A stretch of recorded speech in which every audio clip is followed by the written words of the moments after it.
Hi guys, myself Seema Shaljanan. Thanks to come to my channel Sai Basics plus Advance. इस video में मैं DNA replication initiation in prokaryotes explain करने वाली हूँ। उससे पहले मैं थोड़ा सा आपको बताना चाहती हूँ कि इसी चैनल पे बीएससी और एमएससी बेसिक्स के लिए भी सीरीज़ चल रहे हैं और आज से CSIR नेट लाइफ साइंस से रिलेटेड सीरीज़ स्टार्ट हो रहा है। ये मैं यूनिट 3 फंडामेंटल प्रोसेसेस जो हैं वहाँ से मैं स्टार्ट करने जा रही हूँ। यहाँ टॉपिक वाइज PYQs जाएगा। तो सबसे पहले टॉपिक को मैं डिटेल एक्सप्लेन करूँगी, फिर उस टॉपिक से रिलेटेड जितना प्रीवियस ईयर क्वेश्चंस आए हैं वो मैं 1 बाय 1 जो छोटे क्वेश्चंस हैं वो भी, जो बड़े क्वेश्चन C पार्ट्स वाले हैं वो भी सारे CSIR नेट के क्वेश्चंस डील करने वाले हैं। ठीक है, तो आइए सबसे पहले स्टार्ट करें DNA replication initiation in prokaryotes. तो प्रोकैरियोट्स में कैसा डीएनए होता है? तो प्रोकैरियोट्स में जनरली आपको सर्कुलर डीएनए पाया जाता है। ये आपको दिख रहा है यहाँ पर इस तरह का सर्कुलर डीएनए।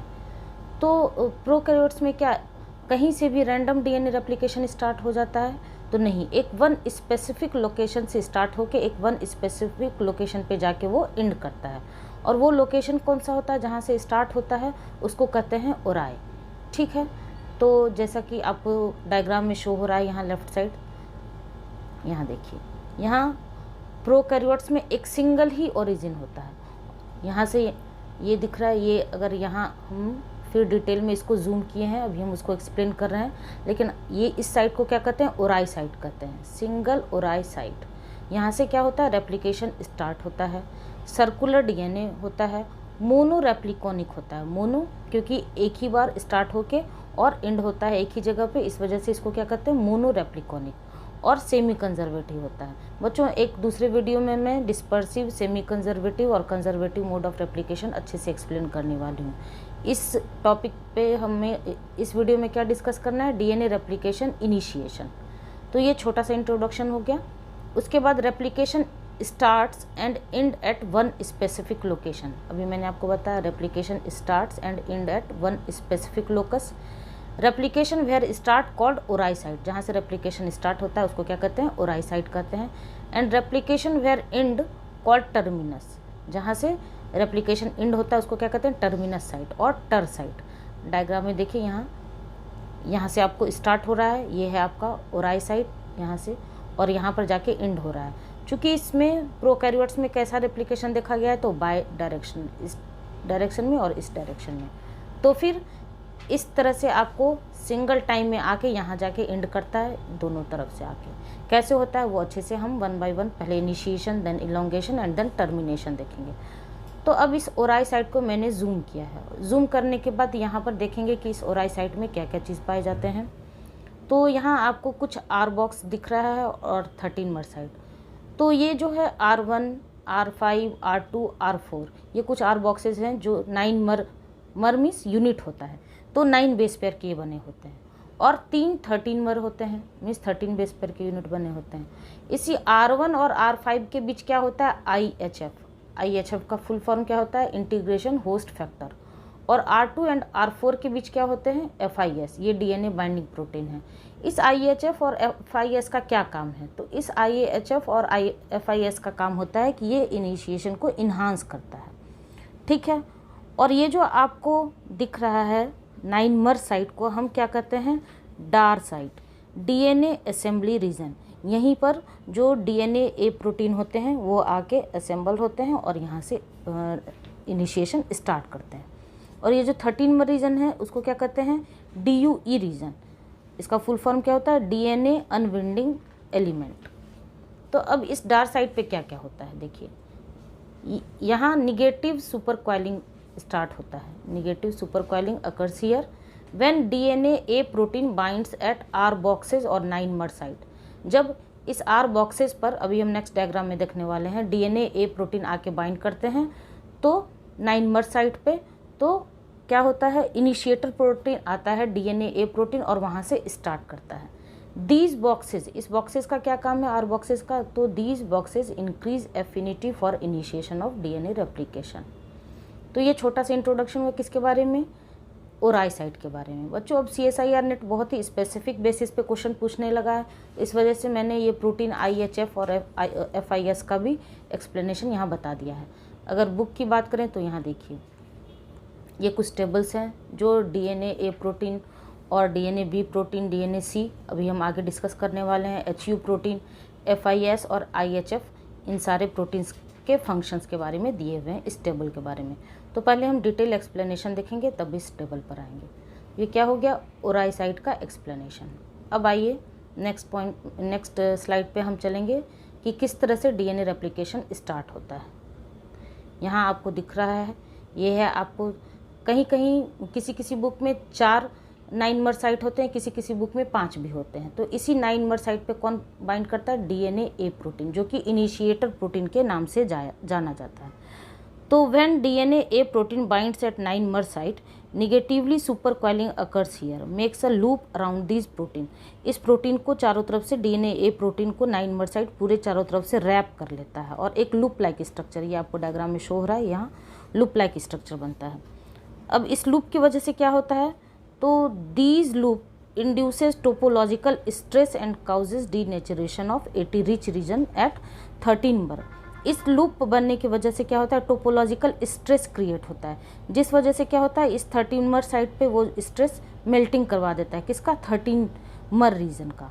नेक्स्ट डायग्राम में आपको यहाँ पर शो हो रहा है, ये वाला पोर्शन, ये वाला। तो melting of 13 number region occurs here. क्या होता है, सबसे पहले देखिए डीएनए ए प्रोटीन आके बाइंड करता है कहाँ, 9 नंबर साइड पे, यहाँ। उसके बाद निगेटिव सुपर क्वाइलिंग होता है, उस वजह से क्या होता है, टोपोलॉजिकल स्ट्रेस क्रिएट होता है, इस वजह से क्या होता है, मेल्टिंग होता है कहाँ, 13 नंबर रीजन पे। और 13 नंबर रीजन पे क्यों मेल्टिंग होता है, क्योंकि यही 80 रिच रीजन होता है, क्योंकि एडेनिन और थायमिन के बीच डबल बॉन्ड होते हैं, इस वजह से उसके बीच के हाइड्रोजन बॉन्ड को ब्रेक करना ज़्यादा आसान होता है, इस वजह से यहाँ पर मेल्टिंग स्टार्ट होता है। तो आपको डायग्राम में शो हो रहा है, ये फर्स्ट डायग्राम, ये second diagram, DNA A protein आके बाइंड होता है, फिर वहाँ पर क्या होता है, ये लूप लाइक स्ट्रक्चर बनता है, ठीक है। और यहाँ पर डीएनए ए प्रोटीन रैप हो रहा है, और किसका लूप बनता है, तो 9 नंबर साइट का। नेक्स्ट डायग्राम में देखिए, अब इस लूप की वजह से जो टोपोलॉजिकल स्ट्रेस क्रिएट होते हैं, इस वजह से क्या होता है, मेल्टिंग होता है किसका, 13 नंबर रीजन का, ठीक है। ये 13 नंबर है ये, और ये क्या है, ये है आपका हाइड्रोजन बॉन्ड्स, ठीक है। उसके बाद क्या होता है, मेल्टिंग तो हो जाता है, उसके बाद फिर क्या होता है, आपको अभी तक आपने क्या देखा, किस प्रोटीन का, डीएनए ए प्रोटीन, जो कि इनिशिएटर प्रोटीन है। और फिर अब ये क्या करता है, ये डीएनए ए प्रोटीन रिक्रूट करता है, किसको रिक्रूट करता है, DNA A protein recruits helicase. Helicase कौन सा प्रोटीन होता है, डीएनए बी प्रोटीन होता है। लेकिन हेलिकेज खुद से नहीं आ पाता है, हेलिकेज को लोड कराने के लिए एक और प्रोटीन सहायक होता है, कौन सा, डीएनए सी प्रोटीन। यहाँ देख रहे हैं DNA B helicase and DNA C helicase loader. और ये हेलिकेज कैसा होता है, तो हेक्सामेरिक होता है, ये फ्लावर लाइक स्ट्रक्चर आपको दिख रहा है राइट साइड, हेक्सामेरिक सब यूनिट होता है, 6 इसमें होते हैं सब यूनिट्स, 1 2 3 4 5, और एटीपी डिपेंडेंट होता है। उसका क्या काम है, तो हेलिकेज का काम होता है हाइड्रोजन बॉन्ड को ब्रेक करना। ये हेलिकेज आपको शो हो रहा है, ये हेलिकेज। तो जब हम आगे देखेंगे कि by directional mode of replication होता है, तो इस तरह से दोनों साइड मूव करके ये आपको हाइड्रोजन बॉन्ड ब्रेक करता है इस साइड में। और सॉरी, यहाँ देखिए फिर से मैं एक्सप्लेन कर रही हूँ, यहाँ एक इस रीजन में और एक इस रीजन में, ठीक है। तो हेलिकेज लोडर आके हेलिकेज को लोड करने में हेल्प करता है।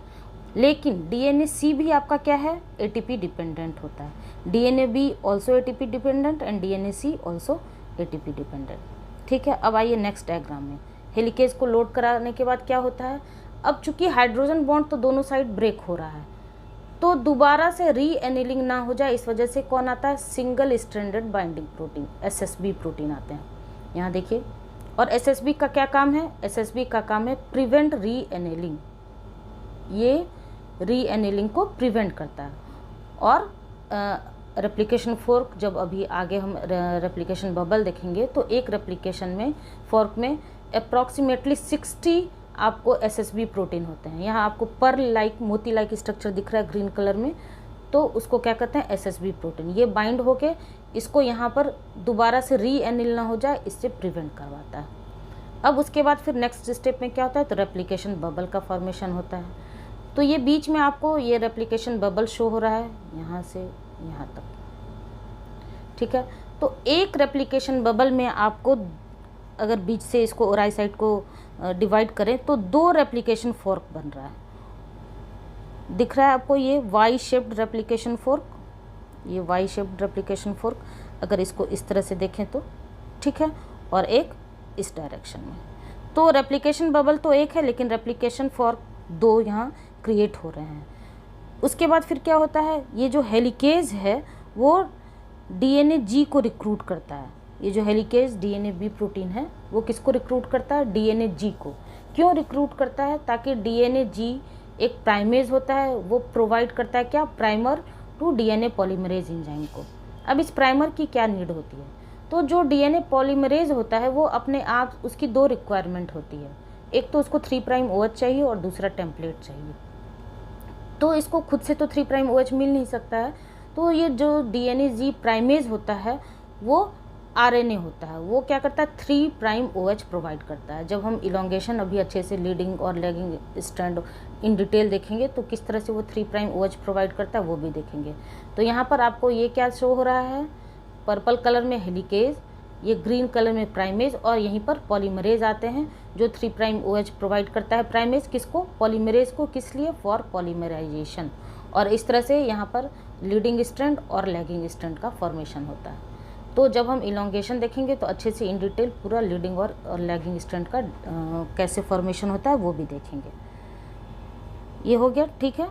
तो एक बार फिर से मैं रिपीट कर दूं, ये हो गया आपका ओराई साइट। ओराई में क्या क्या होता है, तो IHF और FIS किसके किसके बीच में होता है, तो RN और R5 के बीच में IHF होता है और R2 और R4 के बीच में FIS होता है। इन दोनों फैक्टर्स का क्या काम है, तो इनिशिएशन को इन्हांस करता है। उसके बाद ये जो डीएनए ए प्रोटीन होता है वो कहाँ आता है, 9 साइट पे आता है। उसके बाद मेल्टिंग किसका करवाता है, 13 का। क्यों, क्योंकि वो 80 रिच रीजन होता है और एडेनिन और थायमिन के बीच के बॉन्ड को ब्रेक करना ज़्यादा आसान होता है, क्योंकि डबल बॉन्ड हाइड्रोजन बॉन्ड पाया जाता है, तो हेलिकेज के लिए वो ज़्यादा आसान होता है। तो डायग्राम में आपको शो हो रहा है 1 by 1। ये आपका क्या हो गया, ये है आपका फर्स्ट डायग्राम, देन सेकेंड, ये थर्ड, उसके बाद फिर ये फोर्थ। तो आता है, फिर मेल्टिंग करवाता है, और जब मेल्टिंग हो जाता है तब फिर डीएनए बी हेलिकेज और डीएनए सी हेलिकेज लोडर आते हैं। उसके बाद एसएसबी प्रोटीन आते हैं जो प्रिवेंट करता है किसको, रीएनिलिंग को। और उसके बाद रेप्लिकेशन बबल का फॉर्मेशन हो जाता है, और उसके बाद रेप्लिकेशन बबल के फॉर्मेशन के बाद आपको हेलिकेज रिक्रूट करता है किसको, डीएनए जी प्राइमेज को, जो क्या करता है, प्रोवाइड करता है प्राइमर, ताकि डीएनए पॉलीमरेज को वो 3' OH दे सके, किस लिए, फॉर पॉलीमराइजेशन। तो ये तो हमारा सेल्फ एक्सप्लेनेटरी डायग्राम है। अगर बुक की बात करें तो यहाँ देखिए, यहाँ आपको शो हो रहा है ये 3 13 रीजन और ये 4 9 रीजन। 13 क्यों, क्योंकि ये 13 बेस पेयर का बना होता है, 80 रिच होता है। और 9 क्यों, क्योंकि ये 9 बेस पेयर का बना होता है। तो यहाँ आपको शो हो रहा है, यहाँ देखिए, ओराई डीएनए रैप्स अराउंड डीएनए ए। ये जो गोल गोल आपको ग्रीन कलर में शो हो रहा है वो क्या है, डीएनए ए प्रोटीन हो रहा है, और इस तरह से जो 9 रीजन है वो आपको रैप कर रहा है। उसके बाद क्या होता है, तो wrapping denatures 80 rich region. तो 80 रिच रीजन कौन सा है, ये 13 वाला। तो इसको क्या करता है, डी नेचर करता है, अलग करता है। उसके बाद फिर क्या होता है, ये डीएनए बी और डीएनए सी कॉम्प्लेक्सेस आते हैं। तो आपको पर्पल कलर में क्या शो हो रहा है, ये पर्पल कलर में आपको हेलिकेज डीएनए बी शो हो रहा है, और ये ग्रीन कलर में डीएनए सी कॉम्प्लेक्सेस हो रहा है। जो डीएनए सी क्या होता है, हेलिकेज लोडर। क्यों, क्योंकि डीएनए बी खुद से आके नहीं लोड हो पाता, इस वजह से उसको डीएनए सी का हेल्प लेना पड़ता है। उसके बाद क्या होता है, यहाँ देखिए, loading of DNA B helicase, और इस तरह से यहाँ पर लोड हो जाता है, एक स्ट्रैंड पे, एक स्ट्रैंड इस स्ट्रैंड पे। उसके बाद ये ग्रीन कलर में आपको कौन, एसएसबी प्रोटीन आता है, जो आपको प्रिवेंट करता है किसको, रीएनिलिंग को। तो ये बुक का डायग्राम हो गया, और वो सेल्फ एक्सप्लेनेटरी डायग्राम हो गया। अब ये इनिशिएटर कुछ प्रोटीन्स हैं, उनके नाम देखिए। अभी मैंने आपको एक्सप्लेन भी कर दिया, और इस टेबल से एक बार फिर से आपको समझा भी देते हैं। सबसे पहले क्या है, डीएनए ए प्रोटीन रिकॉग्नाइजेज ओराई, यही रिकॉग्नाइज करता है क्योंकि ये इनिशिएटर प्रोटीन है, and opens duplex at specific site in origin, और ओपन करता है ओराई को। उसके बाद फिर कौन सा आता है, डीएनए बी, जिसे हम क्या जानते हैं, हेलिकेज के नाम से जानते हैं। ये क्या करता है, अनविंड डीएनए को अनवाइंड करता है, कैसे, तो हाइड्रोजन बॉन्ड को ब्रेक करके। उसके बाद चूंकि ये हेलिकेज खुद से काम नहीं कर सकता है तो कौन आता है, डीएनए सी प्रोटीन आता है, required for DNA B binding at origin, ये ओरिजिन साइट पर डीएनए बी को बाइंड करवाता है। उसके बाद एचयू प्रोटीन है, histone like protein, DNA binding protein, stimulate क्या करता है, इनिशिएशन को। उसके बाद एफआईएस और आईएचएफ, मैंने आर बॉक्सेस के बीच में शो किया है, एफआईएस और आईएचएफ, इन दोनों का क्या काम है, तो DNA binding protein stimulates initiation, दोनों मिलके इनिशिएशन को स्टिमुलेट करता है। उसके बाद कौन आता है, प्राइमेज आता है, डीएनए जी प्रोटीन, ये क्या सिंथेसाइज करता है, तो आरएनए प्राइमर बनाता है। क्यों, क्योंकि डीएनए पॉलीमरेज खुद से डीएनटीपीज नहीं ऐड कर पाता है, इस वजह से ये थोड़ा सा प्राइमर प्रोवाइड करता है ताकि उसको फ्री 3' OH मिल सके। उसके बाद कौन आता है, एसएसबी आता है, जो सिंगल स्ट्रैंडेड बाइंडिंग प्रोटीन है। उसके बाद ये जो टोपोलॉजिकल स्ट्रेस क्रिएट होता है उसको रिलीव करने के लिए कौन सा आता है, डीएनए गायरेज, जिसे हम डीएनए टोपोआइसोमेरेज 2 के नाम से जानते हैं, किसमें, प्रोकैरियोट्स में। इसका क्या काम होता है, तो relieve torsional strain generated by DNA unwinding. और उसके बाद फिर डीएनए डैम मिथाइलेज आते हैं जो मिथाइलेट करते हैं 5' GATC सीक्वेंस को एट ओराई साइट। तो जब हम क्वेश्चन के थ्रू क्वेश्चन जो कॉन्सेप्ट्स बिहाइंड PYQs होंगे उसमें हम इन दोनों प्रोटीन का भी अच्छे से जिक्र करेंगे, किसका, डैम मिथाइलेज का और गायरेज जो टोपोआइसोमरेज है। तो इस टेबल फॉर्म में आपको सारे प्रोटीन्स आ गए जो इनिशिएशन में इन्वॉल्व होते हैं।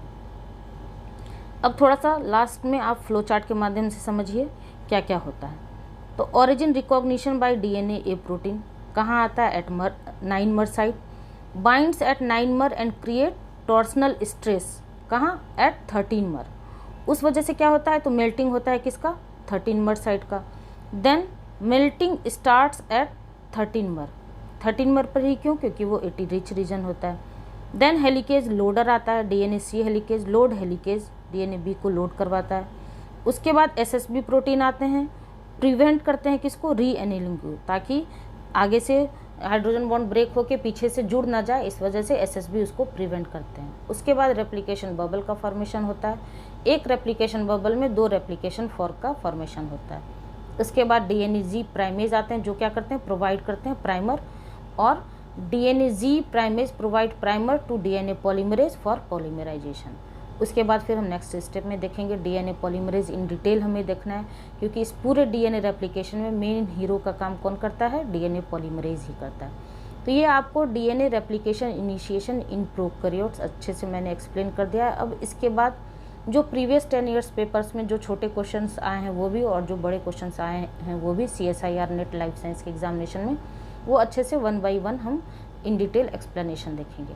बच्चों ये सारे PDF के फॉर्म में साई बेसिक्स के नाम से हमारा टेलीग्राम चैनल ओपन है, वहाँ मैं सारे PDF शेयर करती चली जाऊँगी ताकि आपको अगर नोट्स चाहिए तो वहाँ से मिल जाएगा। तो इस तरह से अगर आपको मेरा ये पढ़ाने का तरीका एक्सप्लेनेशन पसंद आता हो, और ये स्ट्रेटजी अगर पसंद है कि हाँ ठीक है सारा PYQs हमें यहाँ ऑलमोस्ट 80 to 90% मेरी कोशिश रहेगी कि सारे यूनिट्स के मैं 1 by 1 अच्छे से कॉन्सेप्ट बिहाइंड PYQs एक्सप्लेन कर दूँ। तो अपने दोस्तों में भी शेयर करिएगा ये वीडियोस, और please like share and subscribe जरूर कर दीजिएगा। मिलते हैं हमारे नेक्स्ट वीडियो में, तब तक के लिए थैंक यू।